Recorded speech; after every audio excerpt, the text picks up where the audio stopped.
जंगल वाले बाबा नमो नमः, जंगल वाले बाबा नमो नमः, जंगल वाले बाबा नमो नमः, जंगल वाले बाबा नमो नमः, जंगल वाले बाबा नमो नमः।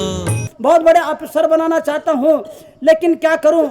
क्यों, क्या हो गया? मित्र ने पूछा कि वह ज़्यादा बोलता है और गोपनीय दस्तावेज के ऊपर वो इनका ऊपर विश्वास नहीं किया जा सकता है। इन दो के कारण मैं दुविधा में हूँ। आप थोड़ा सा मेरे को क्या कर देना, परामर्श दे देना, और क्या करना चाहिए और क्या होना चाहिए और क्या नहीं होना चाहिए। इस प्रकार सुनने के बाद अनावश्यक उनके पास योग्यता तो है, लेकिन वह बहुत ज़्यादा बोलता है, और इतना ही नहीं, वह निजी और महत्वपूर्ण गोपनीय रहस्य सबको बताता चला जाता है। जब मित्र ने उसका विश्लेषण किया और उनकी चर्चा भी की, उनके साथ रह करके देखा, उनने महसूस किया कि वह अपने आप को बहुत गरीब घराने का व्यक्ति था, और वह गरीबी में पला बड़ा हुआ था, और उनको ये सभी लोग बड़े लोग हैं और मैं भी बड़ा हूँ और मेरे पास भी सब कुछ है, ये बताने के दृष्टि से वो ये सब करता था। सिर्फ हीन भावना के कारण वो ज़्यादा बतियाता था। इसीलिए हमको सोचना है बंधुओं, यह आपके जो भाषा से आपके भाव समझ में आ जाता, आप क्यों और क्या करना चाह रहे हैं और क्या करने जा रहे हैं। और उसके सहयोग के सामने अपने धाक जमाने के लिए, सहयोगी लोगों के सामने धाक जमाने के लिए, मैं भी समझता हूँ, मैं भी पढ़ा लिखा हूँ और मैं भी बड़े घराने के हूँ, इसको साबित करने के लिए वह क्या करता था, अधिक बोलता था। और मेरे पास भी, मैं बड़े बड़े अफसरों के साथ जाता हूँ, उनके साथ बैठता हूँ, गोपनीय रहस्य भी मुझे मालूम रहते हैं, बातें मेरे को सब मालूम है, मैं ही करता हूँ। इसको दिखाने के लिए वह अंदर की दस्तावेज और अंदर की गोपनीय बातें भी बाहर कर देता, सिर्फ हीन भावना के कारण। बंधुओं, याद रखना, मैं भी निजी चर्चाओं में शामिल होता हूँ, गोपनीय बातों में अफसरों के साथ चलता हूँ, और अफसर मेरे को जानते हैं। इसको बताने के लिए काम करता था। नियुक्ता को मित्र ने उनको परामर्श दिया और उनके कह दिया सिर्फ हीन भावना के कारण करता है। तो नियुक्ता जो था, एजुकेटेड जो इंजीनियर था, उनने उसको बुलाया और उसको धीरे से प्यार से समझा दिया कि देखो, नियुक्ता को इसका कारण पता चला। उसने युवक को बताया कि तुम्हें बिजनेस में उसकी योग्यता की वजह से कि कितने अवसर मिल सकते हैं, सिर्फ हीन भावना के कारण, तुम ज़्यादा बोलने के कारण, गोपनीय बातों को बाहर करने के कारण तुम कितने घाटे में हो, ये समझा दिया। उसी समय उसने कान पकड़ लिया और ने कह दिया कि मैं आज के बाद ये काम नहीं करूँगा। और एजुकेटेड इंजीनियर ने उनको एक बहुत बड़े ऑफिसर बना दिया। उनकी योग्यता बढ़ गई थी, उनके अधिकार बढ़ गया था, उनके शक्तियाँ 4 गुना हो गई थी। बंधुओं, व्यक्ति जब कभी भी अधिक बोलता है, जब कभी भी अंदर की बातें बाहर करता है, स्वयं जब हीन भावना अथवा राग द्वेष के कारण ये काम करता है, ईर्ष्या के कारण करता है, चुगली भी करता है तो ईर्ष्या के कारण करता है। हमें सोचना चाहिए, यदि इस प्रकार काम करोगे तो तुम्हारे हीन भावना और बढ़ती चली जाएगी, राग द्वेष और ईर्ष्या और बढ़ते चले जाएंगे। आप लोग इनसे बचे, और निश्चित रूप से ईर्ष्या और राग द्वेष से बच करके आप दुख से बच सकते हैं। मनुष्य जब राग द्वेष में आता है तब वह हर किससे, भाई से, बहनों से, माता पिता से, अड़ोस पड़ोस से, हर किसी से वह ईर्ष्या करने लगता है। अपने आराध्य से भी वह ईर्ष्या करने लगता है, अपने साधर्मी से ईर्ष्या करने लगता है, अपने गुरु से ईर्ष्या करने लगता है, अपने शिष्य से ईर्ष्या करने लगता है। किसमें आता है? जब मनुष्य जब राग द्वेष में आता है तब वह हर किसी से क्या करने लगता है? ईर्ष्या करने लगता है। कोई भी हो, उनको सहन नहीं होता है। बंधुओं, एक छोटी सी बात, स्कूल की पढ़ाइयाँ समाप्त हो गई, परीक्षा हो गई है, बच्चे छुट्टी मना रहे हैं, खूब शैतानी करते हैं, खेलते कूदते हैं। गली मोहल्ले के बच्चे मिलकर के एक दिन सोचा, चलो हम वहाँ जंगल की ओर चले जाते हैं। आज सुविधाएं, देश में विकास हो गया है, समाज के सोच विकसित हो गई है, अनेक प्रकार के काम हो गए हैं, आज वह बैलगाड़ी हम लोगों के लिए देखने को नहीं मिलती है, अथवा वह घोड़े पर जो लाद करके चलते थे वो नहीं मिलते हैं, बैलों पर सामान लाद करने लाने वाला वो नहीं मिलते हैं, और घोड़े पर बैठ करके एक गांव से दूसरे गांव जाने वाले भी हमको देखने के लिए नहीं मिलते हैं। पहले बैलगाड़ियाँ थी, और उसको देख करके कि बच्चों ने सोचा एक दिन अब तो हम आज क्या करेंगे, दोपहर में इधर उधर शैतानी करने की अपेक्षा से हम जंगल की ओर चलते हैं, खेत की ओर चलते हैं, 2-3 किलोमीटर जा करके गन्ने और फल आदि को खा करके आ जाएंगे। इस प्रकार 20-25 लोगों का टीम बन जाती है और सब लोग मिल करके निकल पड़ते हैं और चले जाते हैं। उसी समय एक किसान को काम की से खेत जाना था और वो बैलगाड़ी लेकर के जा रहा था, और जैसे बैलगाड़ी वहाँ से गुजरने लगी, बच्चे चढ़ करके बैलगाड़ी में बैठने लग जाती हैं, और उस समय किसान परेशान हो जाता है, चाबुक से उठा करके सबको नीचे उतार देता है। फिर भी बच्चे चिढ़ाते हैं और बार बार चढ़ते, बार बार कूदते, बार बार चढ़ते, बार बार परेशान करते। इस बात को देख करके बैलगाड़ी वाले ने सोचा अब क्या करें इन बच्चों से, कैसे बचे। उनने बैलगाड़ी को दौड़ाना प्रारंभ कर देता है, और दौड़ाते तेज रफ्तार से बैलगाड़ी को दौड़ा तो वो आगे बढ़ता जा रहा है। उसी समय सारे बच्चे भी पीछे लग जाते हैं, लेकिन दौड़ते सारे बच्चे हार जाते हैं। लेकिन जो 2-4 बच्चे थे जिद्दी थे, और वे तेज रफ्तार से दौड़ती हुई गाड़ी में जाकर के चढ़ के बैठ जाते हैं। गाड़ी के मालिक किसान वह गाड़ी को दौड़ा रहा है, लेकिन जब 4 बच्चे चढ़ जाते हैं, 40 बच्चे रह जाते हैं, और वो 40 बच्चों को सहन नहीं होता, उनके मन में राग द्वेष आ जाता है, उनके मन में ईर्ष्या का भाव आ जाता है, और गाड़ी वाला देख भी नहीं पा रहा था, गाड़ी को आगे देख करके दौड़ा रहा था। उसी समय पीछे रहे हुए 40 बच्चों ने आवाज लगा दिया, ए गाड़ी वाले रुको, देखो आपके गाड़ी में 4 बच्चे चढ़ गए। ईर्ष्या के कारण हम दूसरों के विकास को स्वीकार नहीं कर सकते हैं। उनने क्या कह दिया, गाड़ी वाले मालिक देखो आपकी गाड़ी में। उनने गाड़ी रोका, चाबुक से उन 4 बच्चों को नीचे खदेड़ दिया और उतार दिया। बंधुओं, हम जब मन में राग द्वेष और ईर्ष्या के भाव आ जाते हैं, हम हर किसी से ईर्ष्या करना प्रारंभ कर देते हैं। शत्रु है क्या मित्र हैं, इसको भी नहीं देखते हैं। भगवान है क्या भक्त हैं, इसको भी नहीं देखते हैं।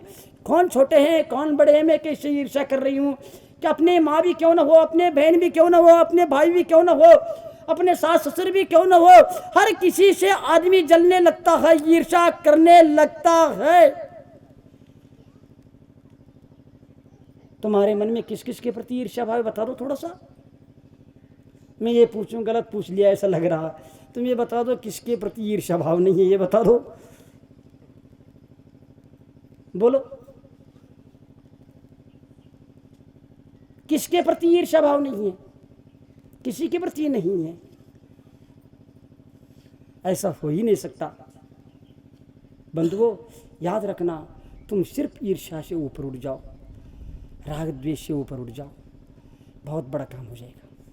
इसीलिए राग द्वेष में आता है, हर किसी से ईर्ष्या करने लगता है, हर किसी के पास उठने बैठने मिलने और बोलने वाले लोग हैं, इनके पास लोग आते हैं, बैठते हैं, उठते हैं, बोलते हैं, चलते हैं, इनकी बात मानते हैं, और इनके पास तो है लेकिन मेरे पास नहीं है। इस हीन भावना से जब वह ग्रसित हो जाता है, तब वह क्या करने लगता है, जिनके पास लोग बैठते उठते, जिनके बात सुनते मानते हैं, उनसे ईर्ष्या करने लग जाता है। बंधुओं, विचार कर लेना, इसी हीन भावना के कारण ही वह आलोचना भी करने लगता है, इसी हीन भावना के कारण वह निंदा भी करने लगता है, और तो और क्या नहीं करता, और आने वाले जाने वालों को भड़काना भी प्रारंभ कर देता है, और उनकी आलोचना भी करना प्रारंभ कर देता है। आप अपने जीवन में ये काम कितने बार किए हैं? महाराज जी, हम तो जीवन भर यही काम कर रहे हैं, बस इससे बचो। मंदिर जाना पड़ेगा कि नहीं? नहीं। मंदिर इसलिए जाता है, हम चुगली से बचे, हीन भावना से बचे, राग द्वेष और ईर्ष्या से बचे।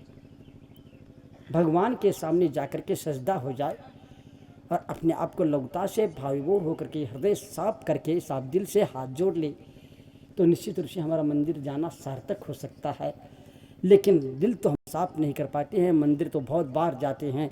बंधुओं, मैं यही कहना चाहूँगा कि इन भावों से ऊपर उठे, यदि अपने जीवन में अच्छे जीवन जीना चाहते हैं, विकास करना चाहते हैं, और यदि अपने जीवन में आदर्श प्रस्तुत करना चाहते हैं, सहज और सुंदर सुव्यवस्थित जीवन जीना चाहते हैं और जीने की कला को सीखना चाहते हैं, मोह राग द्वेष अहंकार हीन भावना और ईर्ष्या से ऊपर उठ जाओ, तुम्हारा जीवन स्वर्ग बन जाएगा, तुम्हारा घर स्वर्ग बन जाएगा, तुम्हारा घर समाज स्वर्ग बन जाएगा। स्वर्ग बनाने के लिए घर को सजाने की कोई आवश्यकता, प्लास्टिक के फूलों से सजाने से तुम्हारा घर स्वर्ग नहीं बन सकता। तुम ईर्ष्या से ऊपर उठ जाओ, तुम्हारा घर स्वर्ग बन जाएगा, कोई भी बाहर नहीं जा सकता। लेकिन बस यही कठिन काम है। हम मकान को सजा तो सकते प्लास्टिक की फूलों से, लेकिन अंदर की वात्सल्य और प्रेम और विश्वास की खुशबू से हम अपने आप को, अपने मन को सजा नहीं सकते बंधुओं। बस इतने से काम कर लेना। मैं कभी कभी देखता हूँ प्रभु रामचंद्र जी जब सीता को लेकर के वनवास चले जाते हैं, पांडव अपने पांचों भाई और कुंती के साथ जब वनवास चले जाते हैं, उनके पास महल नहीं था, लेकिन परस्पर में प्रेम था, वात्सल्य था, विश्वास था, ईर्ष्या और राग द्वेष के भाव का अभाव था, इसलिए वह घनघोर जंगलों में भी सुख पा लिया। और तुम महल में रह करके भी कुंठा, घुटन, कुड़न, जलन आदि के कारण जल भुन रहे। तुम्हारे शरीर में कोई आग लगी है क्या? हाँ, ईर्ष्या की आग लगी। हम जल भुन क्यों रहे हैं? इसका कारण क्या है? किसी बात की कमी है क्या? कमी किसी बात की नहीं है, कमी किसी बात की नहीं है, सिर्फ ईर्ष्या और द्वेष और दूसरों की बढ़ती को देख करके सहन नहीं हो रहा है। बंधुओं, इसी हीन भावना के कारण ही वह आलोचना करने लगता है, निंदा करने लगता है, हर व्यक्ति को दोष देने लगता है द्वेष के कारण। आप दोष क्यों देते दूसरों को? द्वेष के कारण। उनके प्रति द्वेष भाव होने के कारण दूसरों को दोष देने लगते हैं। जब भी आप अपने मन में सोच लेना, जब भी दूसरों की दोष देने लगते हैं, अंगुली उठाने लगते हैं, उस समय सोच लेना मेरे मन में द्वेष भाव तो नहीं आया है। बस तुम्हारा बोलना बंद हो जाएगा, तुम्हारी बोलती बंद हो जाएगी, तुम्हारे मुख से शब्द नहीं निकलेगा। तुम ये चिंतन कर लेना, जब भी तुम्हारे मुख से दोष निकले उस समय क्या सोचना, उसके प्रति मेरे मन में द्वेष भाव तो नहीं है, इतना भर सोच लेना। क्या उसके प्रति यदि द्वेष भाव, दोष देखना बंद हो जाएंगे, यदि द्वेष भाव नहीं है तो बंधुओं, इस प्रकार से अपने जीवन को बहुत सुंदर और बहुत ही व्यवस्थित कर सकते हैं। मैं एक बात कहना चाहूँगा, वास्तव में ये गडरिया था और वह भेड़ बकरियाँ चलाते चलाते जंगलों में वर्षों व्यतीत कर रहा था। यहाँ पर हम देखते हैं छोटे छोटे बच्चे हैं, माता बहनें हैं और गुजर समाज के लोग हैं, आदिवासी लोग हैं, जंगलों में ऐसे जीवन व्यतीत कर रहे हैं। ऐसा लगता है ये सब भगवान बनने वाले हैं, भगवान बनने की क्षमता इन सब में है, लेकिन फिर भी ये दर दर क्यों भटक रहे हैं? सिर्फ राग द्वेष और ईर्ष्या के कारण। इसी जंगल से हमें साधना करके सिद्धत्व को प्राप्त कर सकते हैं और इसी जंगल से उसी स्थान पर ये घूम करके संसार परिभ्रमण कर सकते हैं। कितने अंतर है, लेकिन सिर्फ भावों में अंतर है बंधुओं, द्रव्य में नहीं है। मैं ये कह रहा था कि एक गडरिया भेड़ बकरियां चराता जीवन निकलता जा रहा था। उनके पास सैकड़ों भेड़ बकरियां थी और वह उन्होंने कुछ कुत्ते भी पाल रखा था। सबके पास साधन सामग्री, कुत्ते भी पाल रखा था और ये शाम को दिन भर चराता है और शाम को लौट करके अपने स्थान पर ले जाता है और वहाँ पर जा करके कि बकरियों को एक बाड़ी में बांध करके रख देता है भर करके, और कुत्तों के साथ वहीं पर वो भी सो जाता है। और लेकिन वो क्या करता था, वो सबसे अधिक उन्हें कुत्तों को सबसे अधिक जो है ना क्या करता था, प्यार करता था और कुत्तों को भोजन कराता था, अनेक प्रकार की व्यवस्था करते थे। भेड़ बकरी को इतना रखवाली करने के लिए वहाँ पर बैठ जाता था, लेकिन उसको इतना ध्यान नहीं देता था। गडरिया भेड़ों का कम ख्याल रखता था और कुत्तों का अधिक ख्याल रखता था। इसको देख करके कि बकरियों के मन में, भेड़ों के मन में लगा कि ये हमारे प्रति द्वेष भाव रखते। जंगल वाले बाबा नमो नमः, जंगल वाले बाबा नमो नमः।